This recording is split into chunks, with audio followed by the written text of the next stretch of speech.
ប្រទេសចិនជំរុញឲ្យអាមេរិកប្រញាប់សហការគ្នាជាមួយរុស្ស៊ីដើម្បីស្វែងរកដំណោះស្រាយដ៏សមស្របមួយក្នុងការគ្រប់គ្រងឃ្លាំងអាវុធនុយក្លេអ៊ែររបស់ខ្លួន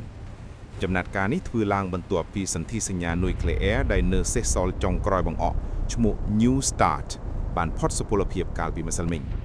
ហេតុនេះបើគ្មានយន្តការឬលិខិតឧបករណ៍សម្រាប់ចងជើងប្រតិមហាអំណាចទេគេបារម្ភថាការរត់ប្រណាំងខាងអាវុធនុយក្លេអ៊ែរនឹងកើតមានឡើងដោយកាលពីសម័យសង្គ្រាមត្រជាក់បញ្ហានេះគ្រោះថ្នាក់ខ្លាំងសម្រាប់ពិភពលោកព្រោះមហាអំណាចអាចផលិតស្តុកទុកនិងប្រើប្រាស់អាវុធនុយក្លេអ៊ែរសូម្បីតែសម្ដេចសង្ឃលីអូទី14ក៏ព្រះអង្គខ្វាយខ្វល់ចំពោះបញ្ហានេះសម្បំអ្នកដែរថ្ងៃនេះអ្នកនាំពាក្យក្រសួងការបរទេសចិនលោកលីនជៀនថ្លែងថាតាមទស្សនៈរបស់ប្រទេសចិនការផុតសុពលភាពនៃសន្ធិសញ្ញា New START គឺពិតជាគួរឲ្យសោកស្ដាយខ្លាំងណាស់អ្នកនាំពាក្យរូបនេះថ្លែងបន្តទៀតថាសន្ធិសញ្ញានេះមានសារៈសំខាន់ជាអាយុជីវិតក្នុងការថែរក្សាស្ថិរភាពជាយុទ្ធសាស្ត្រនៅលើសាកលលោកបន្ទាប់ពីសន្ធិសញ្ញានេះផុតសុពលភាពទៅគេកំពុងបារម្ភចំពោះផលប៉ះពាល់ទៅលើប្រព័ន្ធគ្រប់គ្រងការរត់ប្រណាំងនុយក្លេអ៊ែរនៅលើឆាកអន្តរជាតិនិងសណ្ដាប់ធ្នាប់នុយក្លេអ៊ែរជាសកលរុស្ស៊ីធ្លាប់បោះដៃទៅអាមេរិកដើម្បីបន្តសុពលភាពរយៈពេល1ឆ្នាំទៀតមុនដំបូងលោក Trump ប្រកាសគាំទ្រប៉ុន្តែសម្រេចសម្រួចនៅទីបញ្ចប់រុស្ស៊ីថាខ្លួនមិនទាន់បានទទួលចម្លើយតបពីអាមេរិកទេ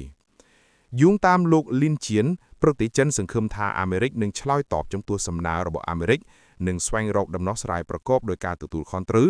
និងចាប់ផ្ដើមការសន្ទនាគ្នាឡើងវិញជាមួយរុស្ស៊ីនាពេលឆាប់ៗនេះជាអ្វីដែលពិភពលោកចង់ឃើញប្រទេសចិនក៏ជាមហាអំណាចនុយក្លេអ៊ែរផងដែរប៉ុន្តែចិនបដិសេធមិនចូលរួមនៅក្នុងសន្ធិសញ្ញាគ្រប់គ្រងការរត់ប្រណាំងផ្នែកសេវាវុធទេក្រមហេតុផលថាចិនមានអាវុធនុយក្លេអ៊ែរតិចតួចប៉ុន្មានឆ្នាំចុងក្រោយនេះប្រទេសចិនសម្រុកផលិតអាវុធនុយក្លេអ៊ែរដោយឥតបន្ធូរដៃមន្ទីរបញ្ជាក់កសោនបានស្មានថាប្រទេសចិនសពថ្ងៃនេះមានក្បាលគ្រាប់នុយក្លេអ៊ែរជាង600គ្រាប់អ្វីត្បិតប្រទេសចិនសម្ដែងការខ្វាយខ្វល់ដោយខាងលើនេះប៉ុន្តែក្រុមអ្នកវិភាគយល់ថាការផុតសុពលភាពសន្ធិសញ្ញា New START គឺជាឱកាសល្អរបស់ប្រទេសចិនទៅវិញទេ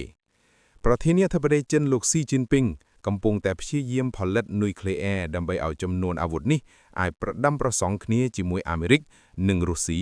និងដើម្បីងាយស្រួលតតាំងគ្នាជាមួយអាមេរិកនៅពេលផ្ទុះសង្គ្រាមនៅក្នុងតំបន់ឧទាហរណ៍ករណីកងទ័ពចិនវាយប្រហារតៃវ៉ាន់សប្តាហ៍នេះគ្រាន់តែអាមេរិកនិងរុស្ស៊ីមានក្បាលគ្រាប់នុយក្លេអ៊ែរប្រហែលជា 90% នៃនុយក្លេអ៊ែរសរុបទូទាំងសកលលោក